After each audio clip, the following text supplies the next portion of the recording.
അവനെ സ്തുതിക്കുക. ദൈവമേ സ്തോത്രം, യേശുവേ സ്തോത്രം, യേശുവേ നന്ദി.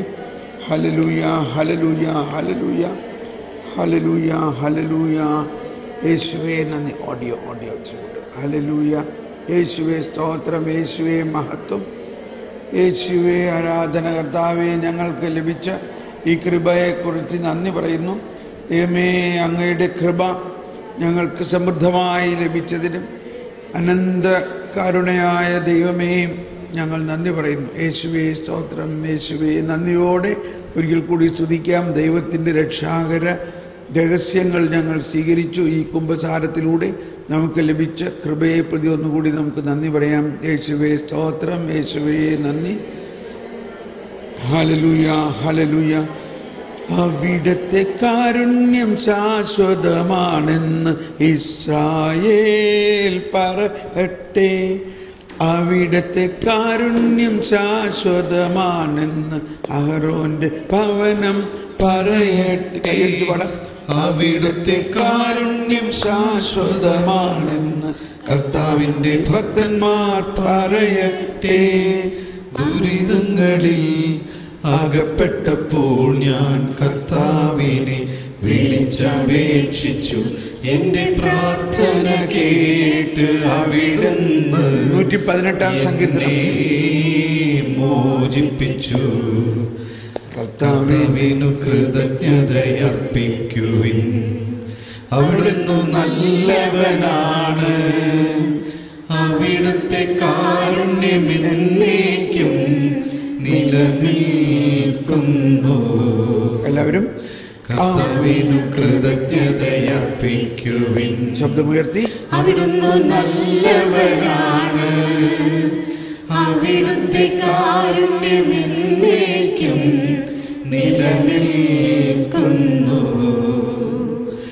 അവിടുത്തെ കാരുണ്യം ശാശ്വതമാണെന്ന് ഇസ്രായേൽ പറയട്ടെ. അവിടുത്തെ കാരുണ്യം ശാശ്വതമാണെന്ന് കർത്താവിന്റെ ഭവനം പറയട്ടെ. അവിടുത്തെ കാരുണ്യം ശാശ്വതമാണെന്ന് കർത്താവിന്റെ ഭക്തന്മാർ പറയട്ടെ.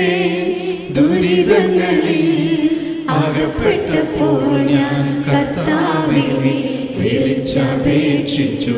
എന്റെ പ്രാർത്ഥന കേട്ട് അവിടുന്ന് എന്നെ മോചിപ്പിച്ചു. നീതിയുടെ വാതിൽ നീതിയുടെ കവാടങ്ങൾ എനിക്കായി തുറന്നു തരിക. ഞാൻ അവയിലൂടെ പ്രവേശിച്ച് കർത്താവിനു നന്ദി പറയട്ടെ. ഇതാണ് കർത്താവിന്റെ കവാടം, നീതിമാന്മാർ അതിലൂടെ പ്രവേശിക്കുന്നു. അവിടുന്ന് എനിക്ക് ഉത്തരമരുളി.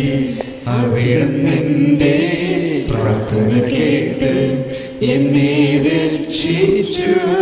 ഞാൻ അവിടുത്തേക്കു നന്ദി പറയും. പണിക്കാറുപേക്ഷിച്ചു കളഞ്ഞ കല്ല് മൂലക്കല്ലായി തീർന്നു. ഇത് കർത്താവിന്റെ പ്രവൃത്തിയാണിത് നമ്മുടെ ദൃഷ്ടിയിൽ വിസ്മയാവഹമായിരിക്കുന്നു.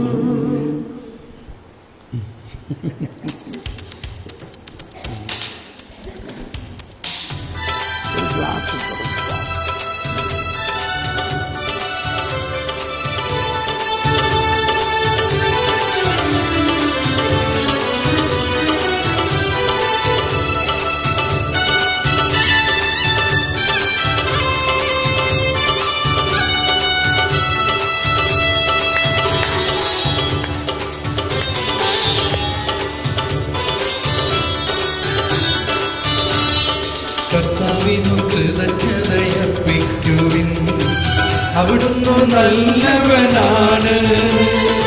അവിടുത്തെ കാരുണ്യമെന്നേക്കും നിലനിൽക്കുന്നു. കർത്താവിനു കൃതജ്ഞതയർപ്പിക്കുവിൻ, അവിടുന്ന്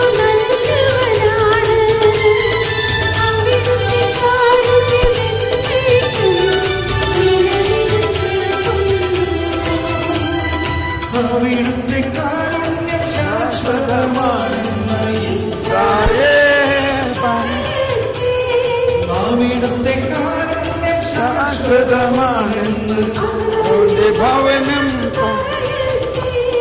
അവിടുത്തെ കാരുണ്യം ശാശ്വതമാണെന്ന് എന്റെ ഭക്തന്മാർ പറയട്ടെ. ദുരിതങ്ങളിൽ അകപ്പെട്ടപ്പോൾ ഞാൻ കർത്താവിനെ വിളിച്ചപേക്ഷിച്ചു.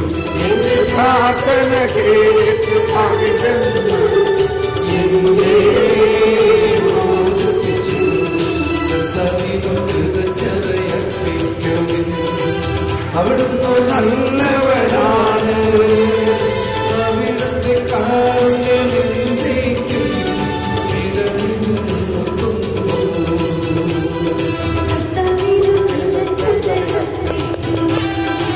കൈയടിച്ചു വേണം. കാരുണ്യമെന്നേക്കും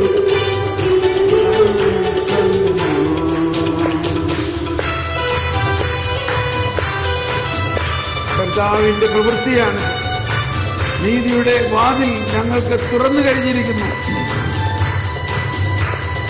എന്നാൽ അത് വിസ്മരണീയമായതാണ്.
ഉത്തരമരുളി അവിടുന്ന് എന്റെ പ്രാർത്ഥന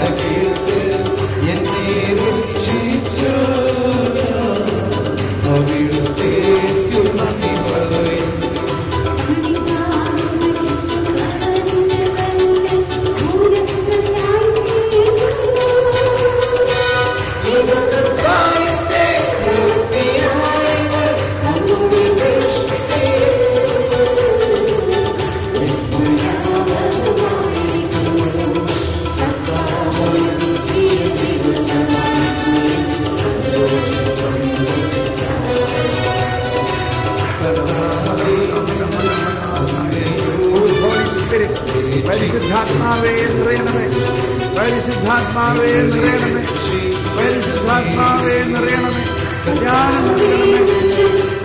ഓ holy spirit fill us, Holy Spirit fill us, Holy Spirit lead us, Holy Spirit fill us.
ഒരു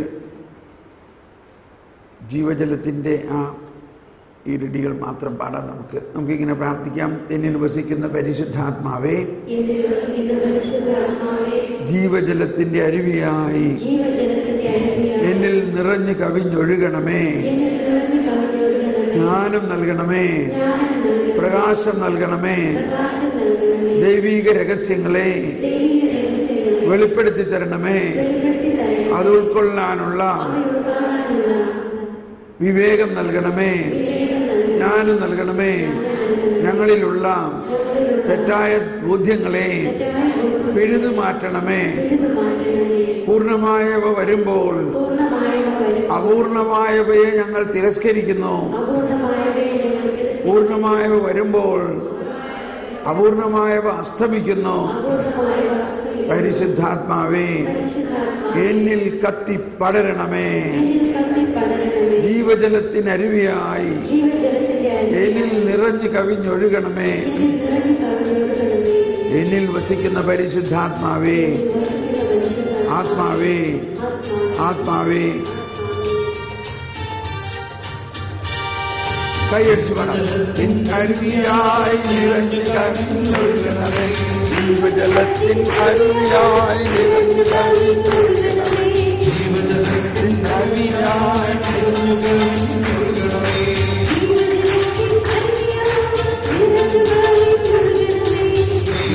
സ്നേഹാഗ്നിജ്വാലയായി എന്നിൽ കത്തി പടരണമേ.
ജ്ഞാനം നൽകണമേ.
ത്രിത്വൈക ദൈവം നമ്മിൽ വസിക്കുന്നു എന്ന വലിയ രഹസ്യം കൂടുതലായി അനാവരണം ചെയ്യപ്പെടുകയും ആ ത്രിത്വത്തിൻ്റെ സ്നേഹം മുഴുവനും നമ്മളെ ആലിംഗനം ചെയ്തുകൊണ്ട് നമ്മുടെ ജീവിതത്തെ വിശുദ്ധിയുടെ വലിയ പടവുകളിലൂടെ ഉയർത്തും. കോൺഫിഡൻസ് ആ കോൺഫിഡൻസിലാണ്, ആത്മധൈര്യത്തിലാണ് നമ്മൾ മുന്നോട്ട് പോകുന്നത്. ഒന്നിനെക്കുറിച്ചും ഭയപ്പെടേണ്ടതില്ല. നമ്മൾ ദൈവകരങ്ങളിലാണ്. ആ ത്രിത്വം നമ്മളിലും, നാം ത്രിത്വത്തിൻ്റെ അകത്താണ്.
നമുക്കിരിക്കാം. ഓഡിയോത്തിന് കൂട്ടിയിരിക്കുന്നു.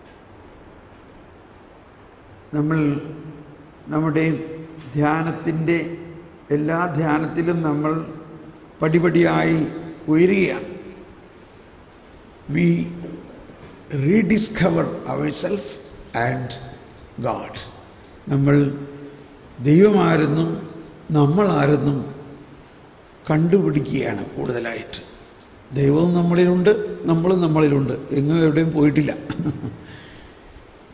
ഇനി പുതിയതായിട്ടൊന്നും കിട്ടേണ്ടതുമില്ല. പക്ഷെ ഈ കിട്ടിയിട്ടുള്ളതെല്ലാം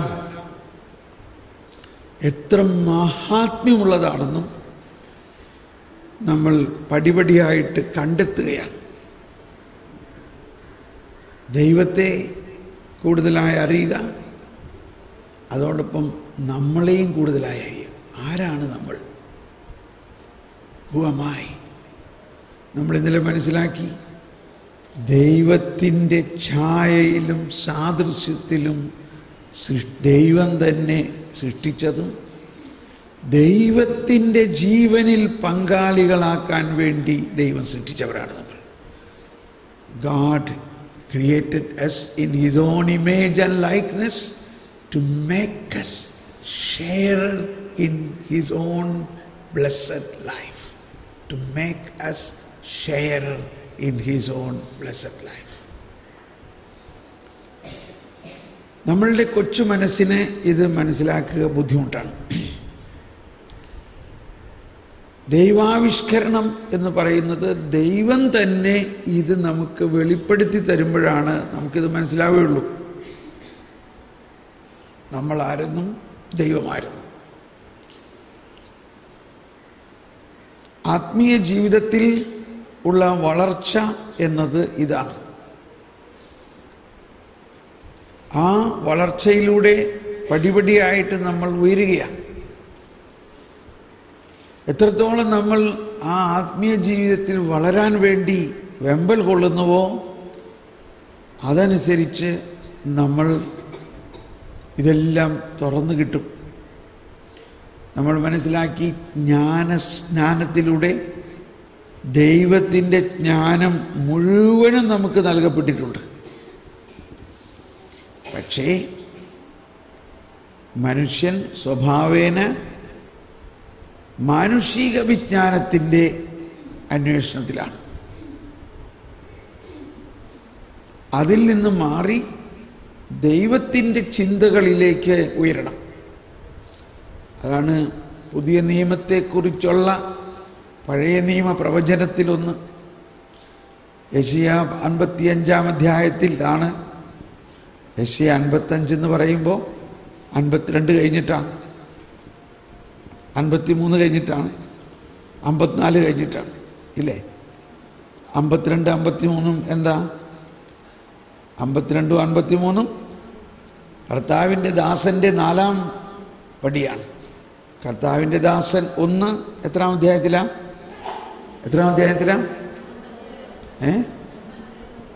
കർത്താവിൻ്റെ ദാസൻ 1 42-ാം അധ്യായത്തിൽ, കർത്താവിൻ്റെ ദാസൻ 2, പിന്നെ കർത്താവിൻ്റെ ദാസൻ 3, കർത്താവിൻ്റെ ദാസൻ 4.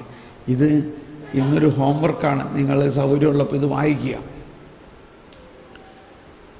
അതിനെ തുടർന്നാണ് ഒരു പുതിയ കാര്യം കർത്താവ് തരുന്നു എന്ന് പല പ്രാവശ്യം പറഞ്ഞിട്ടുണ്ട്. ഞാനൊരു പുതിയ കാര്യം ചെയ്യാൻ പോവുകയാണ്. അത് മുള പൊട്ടുന്നതിന് മുമ്പേ ഞാൻ നിങ്ങളോട് പറയുകയാണ്. അതാണ് യെശയ്യാ. ഈ പുതിയ കാര്യമാകുന്ന പുതിയ നിയമം, പുതിയ കാര്യമാകുന്ന രക്ഷയുടെ വാതിൽ, പുതിയ കാര്യമാകുന്ന യേശുക്രിസ്തുവിലൂടെയുള്ള വിമോചനം യേശുവിന് 725 വർഷം മുമ്പ് പ്രവചിക്കപ്പെട്ടിട്ടുള്ളതാണ്.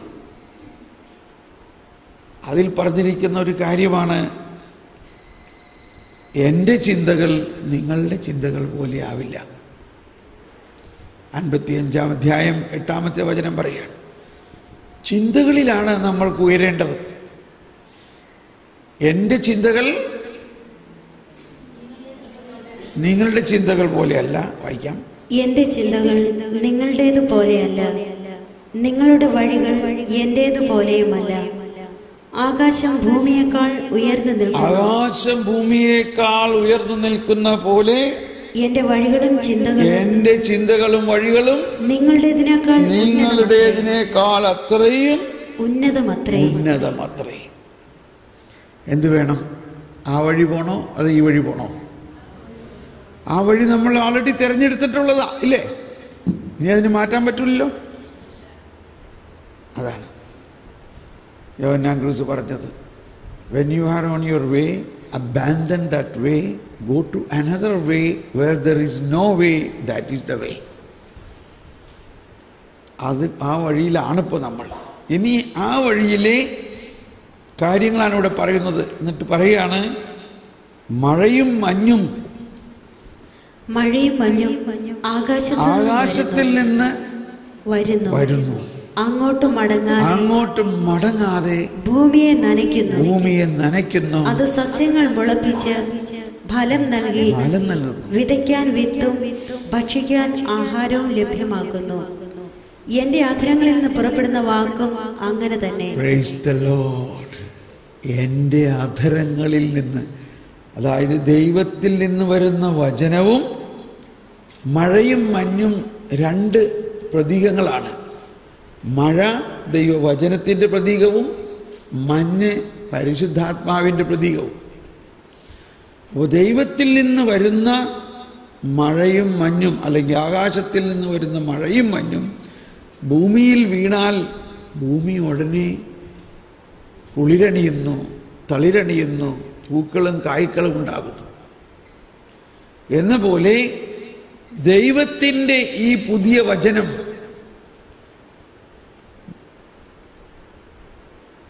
അവതരിക്കപ്പെടാൻ പോകുന്ന വചനം, ആ വചനം മനുഷ്യഹൃദയത്തിൽ വന്ന് പരിശുദ്ധാത്മാവും വന്നു കഴിഞ്ഞാൽ മനുഷ്യഹൃദയം ആകാശം പോലെ ഉയർന്നു നിൽക്കുന്ന ദൈവത്തിൻ്റെ ചിന്തകളും ദൈവത്തിൻ്റെ തത്വങ്ങളുടെയും ഒരു സമ്മേളനം, ഒരു വലിയ നിധിയായിട്ട് മാറും. ഇവിടെ ഭൂമി വല്ലതും പ്രവർത്തിക്കുന്നുണ്ടോ? ഭൂമി പ്രവർത്തിക്കുന്നുണ്ടോ? ഭൂമി പ്രവർത്തിക്കുന്നില്ല. ഭൂമി എന്നാൽ ഫലം പുറപ്പെടുവിക്കുന്നു. എന്തുകൊണ്ട്?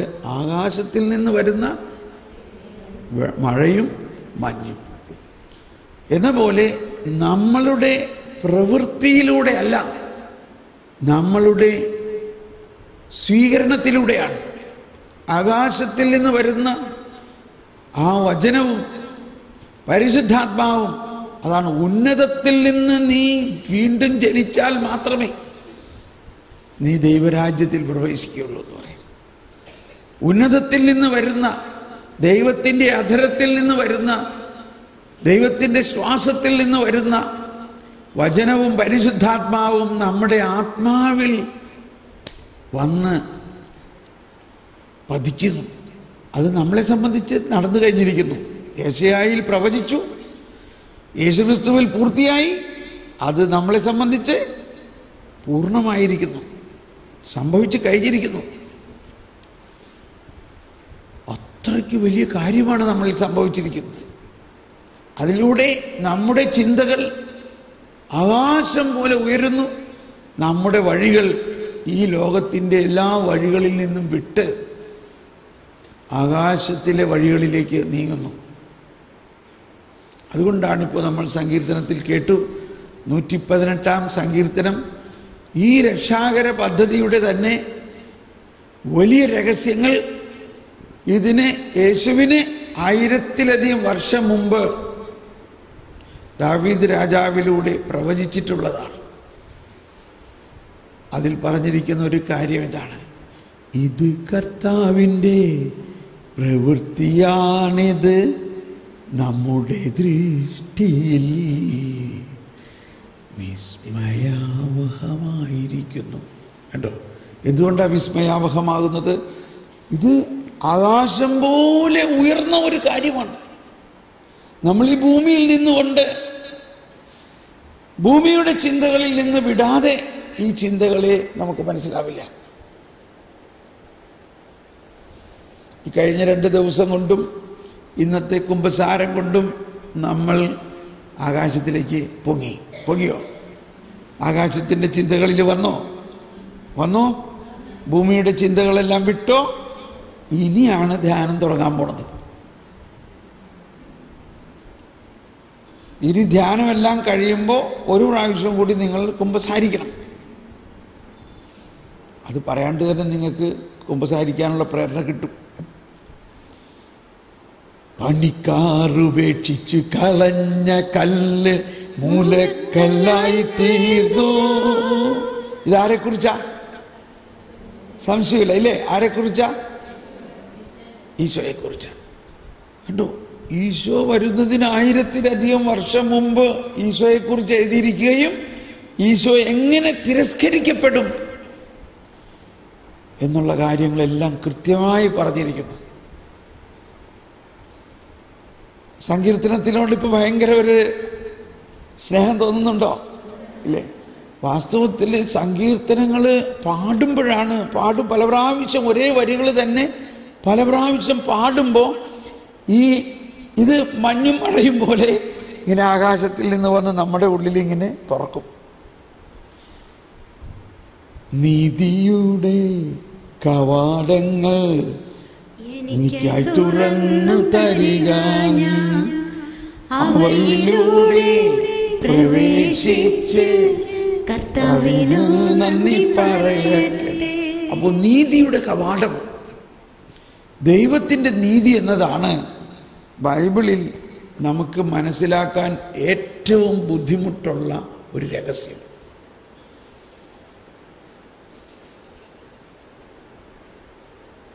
പ്രത്യേകിച്ച് ഇന്നത്തെ കാലഘട്ടത്തിൽ ലോകത്തിൻ്റെ നീതിയിൽ നമ്മളിങ്ങനെ കുടുങ്ങിക്കിടക്കുകയാണ്.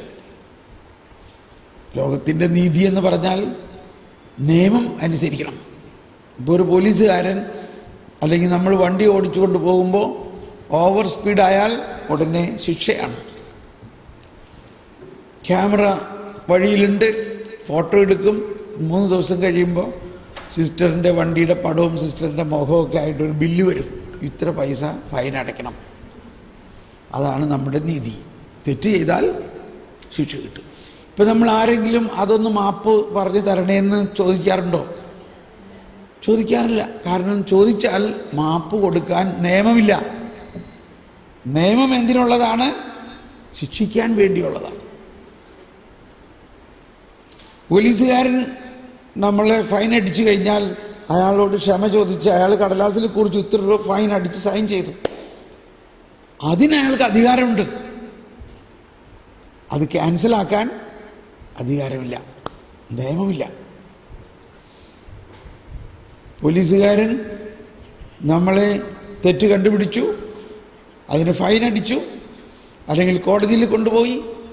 പക്ഷേ ഇനി ഇയാളിത് ക്യാൻസലാക്കുകയാണെങ്കിൽ അയാളുടെ ജോലി പോയി, അയാളുടെ ജോലി പോയി. അപ്പോൾ നമ്മൾ ചോദിക്കുകയാണ്, ഞാനൊരു സിസ്റ്ററാണേ, തെറ്റ് പറ്റിപ്പോയി, വണ്ടി ഓടിച്ചപ്പോൾ ഇച്ചിരി ഫാസ്റ്റായി പോയി, അതുകൊണ്ട് ഒന്ന് ക്ഷമിക്കണം. എൻ്റെ സിസ്റ്ററെ, എൻ്റെ ജോലി കളയല്ലേ. എനിക്ക് അതിനുള്ള അധികാരമില്ല.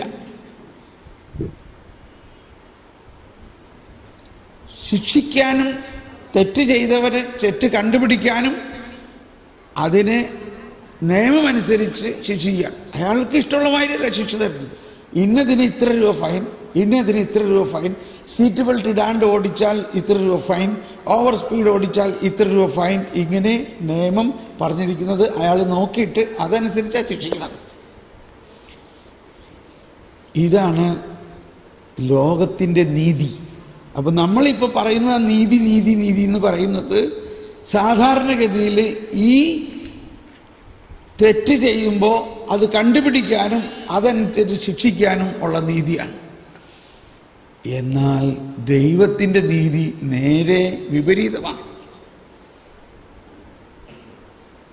അതുകൊണ്ടാണ് ഈശോ പല പ്രാവശ്യം പറയുന്നത്, ആദ്യം നിങ്ങൾ ആ ദൈവത്തിൻ്റെ നീതി എന്തെന്ന് മനസ്സിലാക്കണം. അതിനെക്കുറിച്ചാണ് സങ്കീർത്തനങ്ങളിൽ ഒരുപാട് പറയുന്നുണ്ട്. എന്നിട്ട് പറഞ്ഞിരിക്കുന്നത് എന്താണ്? ഇത് കർത്താവിൻ്റെ പ്രവൃത്തിയാ എന്ന് പറഞ്ഞാൽ അതിലുള്ളൊരു ധ്വനി എന്താ? ഇത് മനുഷ്യൻ്റെ പ്രവൃത്തി അല്ല, ഇത് മനുഷ്യൻ്റെ ബുദ്ധിയിൽ ഉൾക്കൊള്ളാവുന്നതുമല്ല.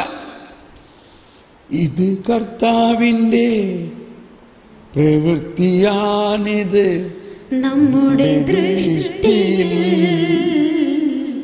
വിസ്മയാവഹമായിരിക്കുന്നു. കണ്ടോ?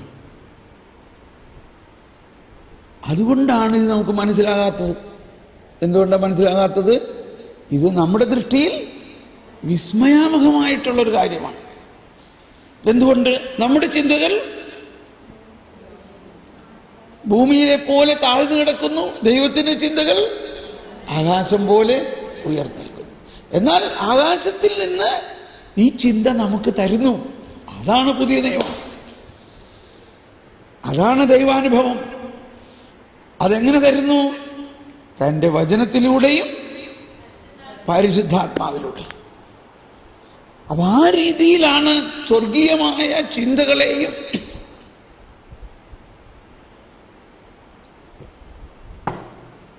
സ്വർഗീയമായ ചിന്തകളും സ്വർഗീയമായ ജ്ഞാനവും നമ്മളിൽ എപ്പോഴും പ്രവർത്തിക്കുന്നതാണ് റിലീജിയസ് ലൈഫ്. നമ്മുടെ സാധാരണ രീതിയിൽ തന്നെ നമ്മളിപ്പോൾ ഇതിനകം മനസ്സിലാക്കി, നമ്മൾ ഇവിടുത്തെ സിറ്റിസൺസ് അല്ല. ഒന്ന് കൈവീശി